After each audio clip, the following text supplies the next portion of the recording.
months and months of ordeal, and it probably, in the end, I would say cost me $100,000. Wow. That one little thing. Tell me your hardest deal and what you've learned from it. I had recently had a tough project where it's my own fault, and it's a lesson that I learned, and you learn lots of lessons. It's not about cutting corners. There was a small part of the project where I needed permits.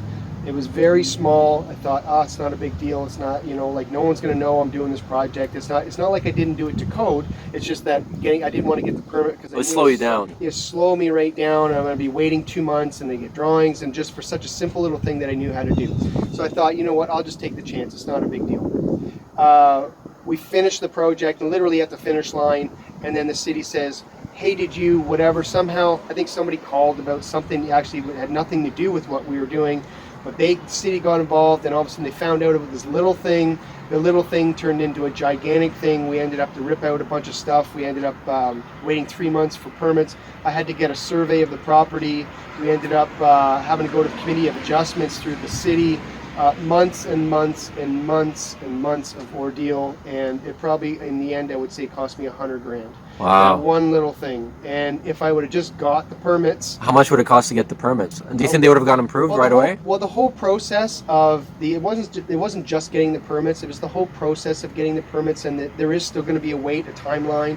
It would have cost me maybe $10,000 to get the permits and to go through the process. And by me trying to skip to the front of the line, like I said, in the end, probably cost me $100,000. So, wow. Yeah, I ended up selling that property. I made $50,000, but I could have made $150,000. Right.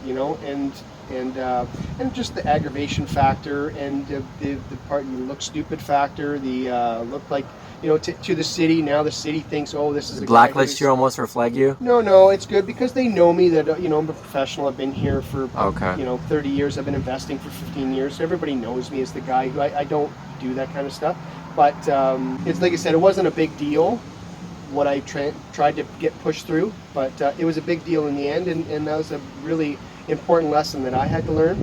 And I think every project that you have, you're gonna have problems. There's no very rare that you have a project that just goes smooth all the way through. That's part of this business that you just have to learn.